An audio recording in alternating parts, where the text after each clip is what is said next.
Welcome students, study at the Uttarakhand के online platform में आपका स्वागत है। हम लोग उत्तराखंड डिस्ट्रिक्ट सीरीज लेके चल रहे थे, जिसमें हम लोग अभी तक देहरादून, टिहरी, उत्तरकाशी, चमोली आदि जनपद को कंप्लीट कर लिया था। ठीक है। और साथ ही साथ लास्ट जो हमारा था वो रुद्रप्रयाग जनपद कल हमारा बिल्कुल पूरी तरह से समाप्त हो गया था। कंप्लीट स्टडी के साथ उसके एमसीक्यू सेट भी लगा लिए थे।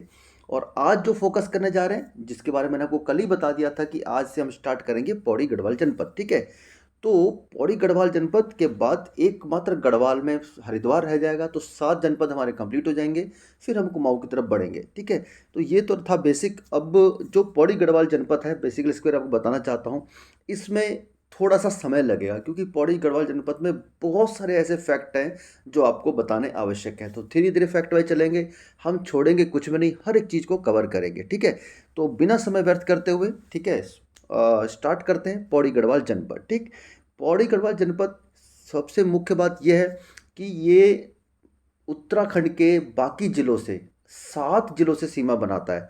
7 जिलों से सीमा बनाने वाला एकमात्र ऐसा जिला है जो 7 जिलों से सीमा बनाता है। ठीक है। अच्छा, अब इसकी भौगोलिक स्थिति की बात कर लेते हैं। तो अगर मैं आपको इसको जूम करके ले चलूँ, तो जो डिस्ट्रिक्ट इसे टच कर रहे हैं पहले उनको मैं मार्क कर देता हूँ। ठीक है।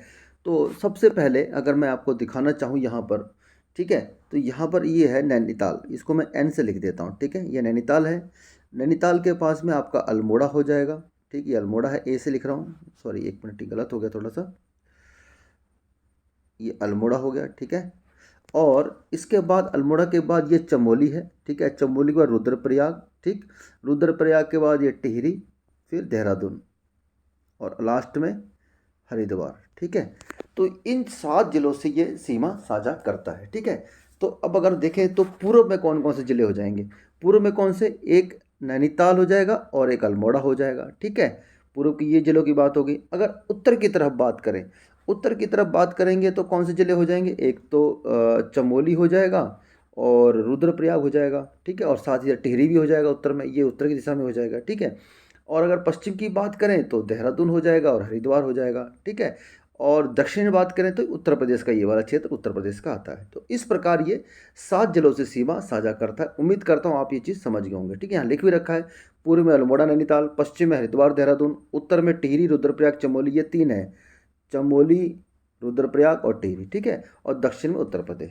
तो ये तो होगी इसकी सीमा वाली बात। और देखा जाए तो ये आंतरिक जिला तो बिल्कुल भी नहीं है, क्योंकि ये एक हमारे स्टेट उत्तर प्रदेश से सीमा साझा करता है। ठीक है। ओके। लेकिन एक चीज़ आपको देखने वाली बात है, अब एग्जाम में क्वेश्चन पूछा जाता है कि पौड़ी गढ़वाल की सीमा निम्न में से किस राज्य से नहीं लगती है, और माफ कीजिए किस जिले से नहीं लगती है। तो वहाँ पर नैनीताल और नैनीताल और अल्मोड़ा उत्तरकाशी में आपको कंफ्यूज किया जाएगा। ठीक है। तो उत्तरकाशी सीमा इसकी नहीं लगती है। ठीक है, समझ गए यहाँ तक। आगे बढ़ते हैं। अब देखते हैं एक जिले की एक नज़र, ये हम लास्ट में भी देखते हैं और अभी भी देखते हैं। ठीक है। तो ये उत्तराखंड.com से लिया गया ये अपना पिक्चर है। ठीक है। और इसमें क्या है कि देखिए, जो इसका क्षेत्रफल है 5230 वर्ग किलोमीटर। ठीक है। जनसंख्या बहुत अच्छी है, क्योंकि यहाँ पर क्या है कि जो भौगोलिक स्थिति है ना, वो जनसंख्या के पालन पोषण भरण पोषण के अनुकूल है, इसलिए जनसंख्या 6,87,271 है। ओके। तहसील की बात करें तो 13 तहसील और 15 ब्लॉक। ठीक है। अभी तक हम लोग रुद्रप्रयाग में 2 तहसील देखते हुए आ रहे थे, 1 तहसील देखते हुए आ रहे थे, 3 तहसील इस तरह के आ रहे थे। लेकिन अभी जो है ना, अब हम मैदानी क्षेत्रों की ओर प्रवेश कर रहे हैं, तो अब आपको जनसंख्या घनत्व भी ज़्यादा दिखेगा और नगर भी आपको ज़्यादा देखने को मिलेंगे। ठीक है। तो 5 नगर पालिका है, 13 तहसील है, 15 ब्लॉक है। ठीक है। और 3,447 गांव भी है। ठीक है। तो इस प्रकार आपको एक नज़र में इसको देख सकते हैं। मैं फिर से बता रहा हूँ, बहुत आराम आराम से चलेंगे, कोई जल्दी नहीं करेंगे। आप आराम से इसके पीडीएफ को दोबारा भी पढ़ेंगे। ठीक है। और पिक्चर को अपने दिमाग में फिट करेंगे। मैं हर एक टॉपिक को, हर एक चीज़ को पिक्चर के जरिए लेके चल रहा हूँ। ठीक है। तो धीरे धीरे बढ़ेंगे, जितना हो पाएगा उतना ही करेंगे। ओके। अब देखिए, इतिहास से प्रारंभ करते हैं। देखिए, पिछला आपने देखा होगा कि रुद्रप्रयाग का इतिहास हमने ज़्यादा देखा नहीं है, क्योंकि रुद्रप्रयाग जनपद को बना कब है, 1997 में बना हुआ है। तो इसका इतिहास तो 1997 के बाद से शुरू होगा ना। तो अभी लेकिन पौड़ी जनपद का इतिहास बहुत पुराना है। ठीक है। पौड़ी गढ़वाल था, बेसिकली क्या था, ये गढ़वाल के परमार वंश के अधीन था। ठीक है, धीरे धीरे पढ़ते हैं हम लोग। गढ़वाल के पंवार वंश के अधीन था। ठीक है, सबसे पहले जो गढ़वाल वंश के सबसे प्रतापी शासक थे राजा अजयपाल, ठीक है, देवलगढ़ से अपनी राजधानी पौड़ी ले गए और पौड़ी के बाद इसको श्रीनगर को परवार वंश की राजधानी बनाया था। ठीक है, परवार वंश की राजधानी बनाया था, इस चीज़ को याद रखना है। उसके बाद क्या हुआ, जब राजा अजयपाल से प्रद्युम्न शाह तक 1804 की यहाँ पे क्यों जिक्र किया गया है, आपने अगर इतिहास पढ़ा होगा तो 1804 में यहाँ पर गोरखाओं का साम्राज्य स्थापित हो जाता है। ठीक है, तब तक 1804 तक अजयपाल से लेकर 1804 तक ये श्रीनगर ही इसकी राजधानी रही है। फिर क्या हुआ, गोरखाओं का शासन रहा। गोरखा शासन कब से कब तक माना जाता है, 1804 1815 तक। ठीक है, तब तक यहाँ गोरखाओं ने शासन भी किया। ठीक है, तब भी ये प्रमुख क्षेत्र बना रहा। फिर 1815 के बाद यह क्षेत्र अंग्रेजों के अधीन आ गया और अंग्रेजों ने ब्रिटिश गढ़वाल का मुख्यालय पौड़ी से स्थानांतरित करके श्रीनगर बसा दिया और टिहरी का एक छोटा सा क्षेत्र, ठीक है, जो किसको दे दिया, पंवार वंश के बाकी शासकों को दे दिया। ठीक है, आगे देखते हैं। फिर उसके बाद क्या हुआ, 1804 में, ठीक है, 1804 में ब्रिटिश गढ़वाल का मुख्यालय श्रीनगर से पौड़ी लाया गया। पौड़ी गढ़वाल जनपद के रूप में 1840 में गठित हुआ। ये 1804 नहीं, 1815 होगा। ठीक है, यहाँ गलती से लिख दिया। ठीक है, तो ये 1840 में क्या हुआ, एक पौड़ी गढ़वाल एक जनपद के रूप में स्थापित किया गया। ठीक है, फिर उसके बाद जब हमारा देश स्वतंत्र हो गया, इस चीज़ को आप ध्यान रखेंगे, हम इतिहास को धीरे धीरे पढ़ रहे हैं। जब हमारा देश स्वतंत्र हो गया तो 1969 में गढ़वाल मंडल का गठन हुआ तथा जिसका मुख्यालय पौड़ी को ही बनाया गया। ठीक है, तो इस प्रकार आप देखते हैं ये कितना ज़्यादा इंपॉर्टेंट हो जाता है पौड़ी गढ़वाल जनपद। ठीक है, ओके, अब आगे बढ़ते हैं हम लोग। ठीक है, तो अब यहाँ पे आप समझने का प्रयास करिए। तो मैंने अभी जिस मार्क कर रखा है कि ये जो रास्ता है ये NH-07 है, जो उत्तराखंड में सबसे लंबा राजमार्ग हो जाता है, जो देहरादून से होकर टिहरी होते हुए पौड़ी के ऊपरी क्षेत्र से सीधा कहाँ प्रवेश कर जाता है, रुद्रप्रयाग होते हुए चमोली, बद्रीनाथ, माणा तक चला जाता है। ठीक है, तो अब मैं बात कर रहा हूँ NH-534। ठीक है, तो मेरठ बिजनौर कहाँ पे है, यूपी में, तो हमने इसको मार्क कर लिया, ये मेरठ बिजनौर से रास्ता आ रहा है। ठीक है, नजीमाबाद बिल्कुल समझ लीजिए कि उत्तराखंड से टच करता है। ठीक है, तो नजीमाबाद से जैसे आप प्रवेश करेंगे तो कोटद्वार में पहुंच जाएंगे। ठीक है, तो ये जो मार्क कर रहा हूँ ये NH-534 है। ठीक है, NH-534 है, ये कोटद्वार से होते हुए, ठीक है, और सीधा आप सतपुली जाएगा, सतपुली से होकर पौड़ी तक पहुंच जाएगा। ये हो गया आपका NH-534। ठीक है, आपको यहाँ तक समझ आ जाना चाहिए। ठीक है, मैं बार बार इसको मार्क कर दे रहा हूँ। तो ये हो जाएगा NH-534। एक आता है NH-309। ठीक है, तो आपको यहाँ पे नैनीताल नज़र आ रहा होगा। ठीक है, नैनीताल का रामनगर, ठीक है, रामनगर से होते हुए NH-309, ठीक है, ये आता है आपका थलीसैंण होते हुए पौड़ी तक पहुंच जाता है। ठीक है, ये पौड़ी होगा। ठीक, ये पौड़ी तक पहुंच जाता है। फिर ये आगे NH-309 के नाम से NH-107 से मिल जाता है। ठीक है, तो ये हो गया आपका पौड़ी गढ़वाल से गुजरने वाला राष्ट्रीय राजमार्ग। मैं आपको फिर से बताना चाहता हूँ, आप राष्ट्रीय राजमार्गों की चिंता नहीं करेंगे, एक अलग से स्पेशल वीडियो आएगी जिसमें सारे उत्तराखंड से गुजरने वाला राष्ट्रीय राजमार्ग कवर कर रहे हैं। हम जिलेवार भी जरूर देख रहे हैं ताकि आपको धीरे धीरे पार्ट बाय पार्ट समझ आ जाए। मैं फिर से आपको एक्सप्लेन करना चाह रहा हूँ। NH-534 मेरठ बिजनौर होते हुए कोटद्वार और यहाँ पर आपका सीधा पहुँच जाएगा पौड़ी में, और फिर इसके बाद यहाँ NH-07 जो ऑलरेडी चल रहा है उत्तराखंड में टिहरी होते हुए आगे, उससे मिल जाता है। ठीक, ये हो गया 534। और फिर 309 की अगर बात करें तो रामनगर नैनीताल से होते हुए सतपुली होकर फिर ये पौड़ी में जाकर दोनों मिल जाते हैं, और मिलने के बाद फिर ये एकमात्र जो आगे मिल जाते हैं NH-768। तो यही इसके राजमार्ग हो जाएंगे। उम्मीद करता हूँ आपको ये चीज़ समझ आ गई होगी। अब आगे बढ़ते हैं पौड़ी जनपद के प्रमुख पर्यटक स्थल। ठीक है, तो मैं फिर से बताना चाह रहा हूँ, समय लगेगा पौड़ी में, 5 से 6 वीडियो में कंप्लीट होगा। फिर हम इसके MCQ भी करने हैं, तो आराम आराम से पढ़िए, समय लेके पढ़िए, जितना पढ़िए ठोस पढ़िए ताकि आपको एग्जाम तक याद रहे। और हमारा प्रयास है कि आपको एक एक चीज़ यहाँ पर समझाई जाए। ठीक, अब देखते हैं कोटद्वार जनपद।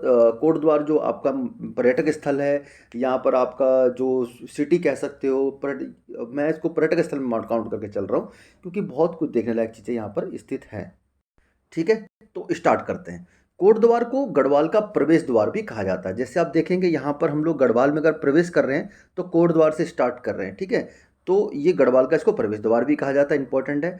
कोटद्वार खो नदी के किनारे बसता है। ठीक है, खो खो नदी के किनारे बसा हुआ। एग्जाम में कई बार क्वेश्चन आया हुआ है।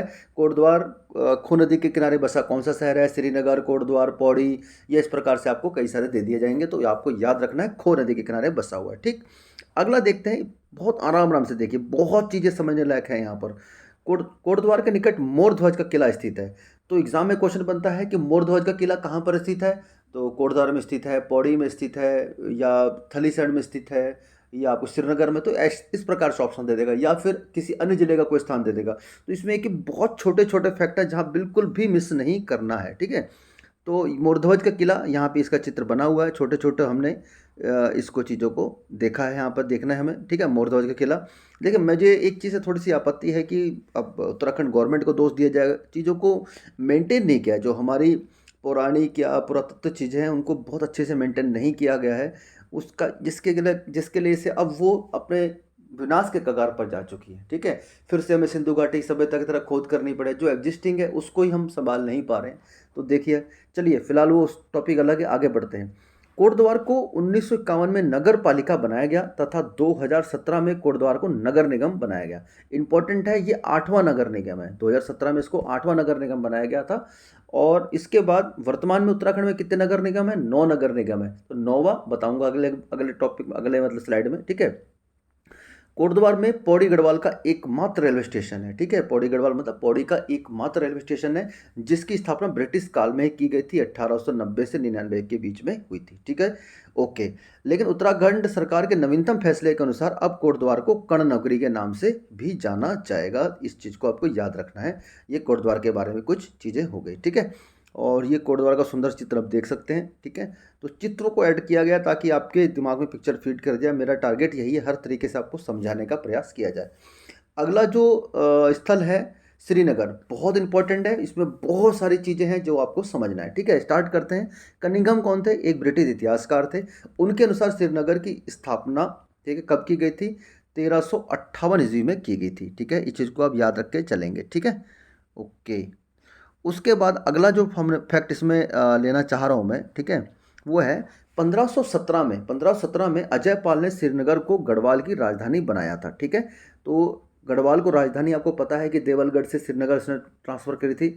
तो तब से श्रीनगर ही परवार वंश के राजाओं की राजधानी रही है, जब तक अंग्रेज नहीं आते हैं। ठीक है, उसके बाद अजयपाल से लेकर 1804 प्रद्युम्न शाह, और 1804 से 1815 तक गोरखाओं का शासन रहा। तब भी श्रीनगर में ही इनका मेन केंद्र रहता था। ठीक, राजा श्याम शाह, ठीक है, जो अजयपाल के पूर्ववर्ती राजा थे, ठीक है, राजा श्याम शाह, उन्होंने क्या किया था, यहाँ पर श्याम शाही बागान का निर्माण कराया था। इंपॉर्टेंट है, ये हमने इतिहास में पढ़ चुके हैं। और इसी के साथ साथ हम लोगों ने एक चीज़ और पढ़ी है, हम लोगों ने एक चीज़ और ये पढ़ी है कि 1625 में महिपत शाह, ठीक है, महिपत शाह कौन थे? श्याम शाह के चाचा थे। उनके कार्यकाल में केशवराय मठ का नहीं, ये मठ का गलत हो गया, मठ है, केशवराय मठ का निर्माण कार्य कराया गया। ठीक है, अब आप यहाँ पे देखिए, अब मैं आपके सामने केशवराय मठ का चित्र सामने ला रहा हूँ। ये है केशवराय मठ। ठीक है, ये, और इसमें प्रेजेंट इसकी कंडीशन देख सकते हैं। केशवराय मठ वर्तमान में किस कंडीशन में स्थित है। ठीक है, तो इसलिए थोड़ा सा मैं आपको बोल रहा था। ठीक है, बाकी और कोई औचित्य नहीं था। वैसे तो हर व्यक्ति का कर्तव्य है, ठीक है, हमारे संविधान के मौलिक कर्तव्य में भी जिक्र किया गया इस चीज़ का कि हम लोग जो राष्ट्रीय स्तर की स्मारक हैं उनका ध्यान हो, उनका कोशिश करेंगे कि उनका ध्यान रखा जाए। तो लेकिन फिर भी सबको इसका ध्यान देना चाहिए। ठीक है, तो आगे बढ़ते हैं।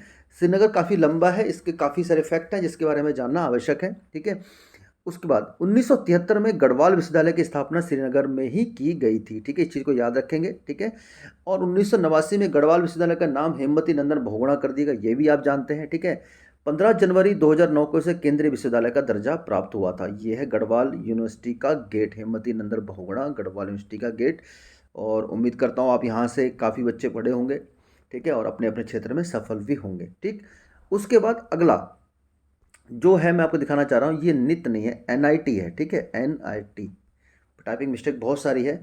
श्रीनगर में ही श्रीनगर के सोमारी में 2009 में नेशनल इंस्टीट्यूट ऑफ टेक्नोलॉजी की स्थापना की गई। ठीक है, तो यहाँ पर नेशनल इंस्टीट्यूट ऑफ टेक्नोलॉजी का ये आप चित्र भी देख सकते हैं, कितना सुंदर है और कितना छात्रों का यहाँ पर भविष्य बन चुका होगा। ठीक है, ओके, आगे जो देखते हैं, श्रीयंत टापू। ठीक है, श्रीयंत टापू का मैं चित्र ऐड नहीं कर पाया, लेकिन पूछा जाता है श्रीयंत टापू कहाँ पर स्थित है, तो ये श्रीनगर में स्थित है। कमलेश्वर मंदिर वेरी इंपॉर्टेंट मंदिर है। अभी हम जस्ट मंदिर पढ़ेंगे, उस समय कमलेश्वर मंदिर का चित्र भी आप सामने आपका आएगा। ठीक है, तो कमलेश्वर मंदिर श्रीनगर में स्थित है। ये सारे फैक्ट कभी ना कभी एग्जाम में आ चुके हैं, आपको ध्यान देना होगा। कहीं ना कहीं आपको एग्जाम में ये सारे फैक्ट टकरा चुके हैं। ठीक है, ध्यान से देखिए। गढ़वाल विश्वविद्यालय की स्थापना ये भी श्रीनगर में। हेमवती नंदन बहुगुणा का नाम कब कर दिया गया? गढ़वाल यूनिवर्सिटी का नाम हेमवती नंदन बहुगुणा 1989 में, ये भी पता होना चाहिए। कब इसे केंद्रीय विश्वविद्यालय का दर्जा प्राप्त हो, ये भी एग्जाम में आ चुका है। एनआईटी की स्थापना कब की गई थी, ये भी आ चुका है। श्रीयंत टापू कहाँ पर स्थित है, ये भी आ चुका है। कमलेश्वर मंदिर भी आ चुका है। मोलाराम, ये मोलाराम हो चुका है। मोलाराम चित्र संग्रहालय भी श्रीनगर में स्थित है। या मोलाराम की पेंटिंग आप देख सकते हैं। ठीक है, ये मोलाराम की पेंटिंग। ठीक है, और उसी के साथ उच्च स्तरीय पौध शोध संस्थान ये भी श्रीनगर में स्थित है, इसलिए बहुत इंपॉर्टेंट हो जाता है श्रीनगर। ये हाई एल्टीट्यूड या उच्च स्तरीय पौध शोध संस्थान आप इसको देख सकते हैं। ठीक है, ये आपका चित्र हो जाएगा। ओके, तो ये फैक्ट था। और एक स्लाइड और है श्रीनगर के बारे में, शंकर मठ। ठीक है, अब शंकर मठ के नाम से आपको लगता है कि ये भगवान शिव को समर्पित होगा, लेकिन ये जो शंकर मठ है ये बेसिकली भगवान विष्णु और लक्ष्मी माता को समर्पित शंकराचार्य द्वारा स्थापित मठ है, जिसका नाम शंकर मठ है। और कहाँ पर स्थित है? ये अलकनंदा नदी के तट पर स्थित है। ठीक है, तो लगभग आपको अगर देखना चाहते हैं, चित्र में अगर देखना चाहते हैं, तो यहाँ पर हो जाएगा शंकर मठ, लगभग इधर अलकनंदा नदी के तट पर। ठीक है, तो अब देखिए, अब इसमें एक चित्र भी ऐड किया गया शंकर मठ का। तो ये देखिए, श्री संकट मठ मंदिर में आपका स्वागत है, बोर्ड लगा हुआ है, और ये शंकर मठ का चित्र है। ठीक है, थोड़ी सी जर्जर हालत आपको यहाँ भी दिख रहे होंगे। यहाँ पे काफ़ी सारे पेड़ पौधे आदि आपको दिखाई दे रहे होंगे छतों के ऊपर, इस प्रकार से। ठीक है, तो फिलहाल ये हमारा टॉपिक नहीं है। और एक साथ ही साथ इसमें एक मोलाराम का और चित्र ऐड किया गया है, जिसे आप देख सकते हैं कितना सुंदर है। ठीक है, गोरखाओं के युद्ध के समय, ठीक है, किस प्रकार प्रद्युम्न शाह वीरगति को प्राप्त हुई, एक चित्र है यहाँ पर। और अंत में जो आपको मैं बताना चाह रहा था कि जो 9वां नगर निगम है, ठीक है, वो श्रीनगर को ही उत्तराखंड का 9वां नगर निगम बनाया गया था। ठीक है, और अगर आप अच्छे से पढ़ रहे हैं तो प्लीज़ कमेंट करके ये 9 के 9 नगर निगम का नाम अगर नोट कर देंगे तो मुझे बहुत अच्छा लगेगा। उम्मीद करूँगा आपको याद होने चाहिए। ठीक है, तो ठीक है, यहाँ मैं इसको आज स्लाइड को क्लोज करूँगा, क्योंकि इसमें काफ़ी कुछ बताने लायक है। और इसके बाद हम काफ़ी सारे और पर्यटक स्थल जैसे कर्णाश्रम, लैंसडौन, देवलगढ़, दुगड्डा, फिर मंदिरों के बारे में बात करेंगे। ठीक है, फिर मेलों के बारे में बात करेंगे। मेलों के बारे में बात करने के बाद हम नदी तंत्र परियोजनाएं, जलप्रपात, कुंड, ठीक है, प्रमुख संस्थान, प्रमुख व्यक्तित्व, और साथ साथ कुछ करंट के फैक्ट को भी देखेंगे। ठीक है, तो उम्मीद करता हूँ ये आज हमने पौड़ी गढ़वाल जनपद स्टार्ट कर दिया, ये आपके लिए लाभप्रद सिद्ध हुआ होगा। अगर कोई इसमें मिस्टेक है, या टाइपिंग मिस्टेक है, या मेरे से बोलने में मिस्टेक हो, तो थोड़ा सा आप माफ़ कर देंगे। ठीक है, तो मेरा प्रयास ये है कि जितना भी आपके लिए छोटी छोटी जानकारी आपके लिए ला सकूं, वो आपके लिए एग्ज़ाम में लाभप्रद सिद्ध हो। तो मिलते हैं फिर नेक्स्ट क्लास में, और आपके सहयोग के लिए बहुत बहुत धन्यवाद। तब तक के लिए जय हिंद।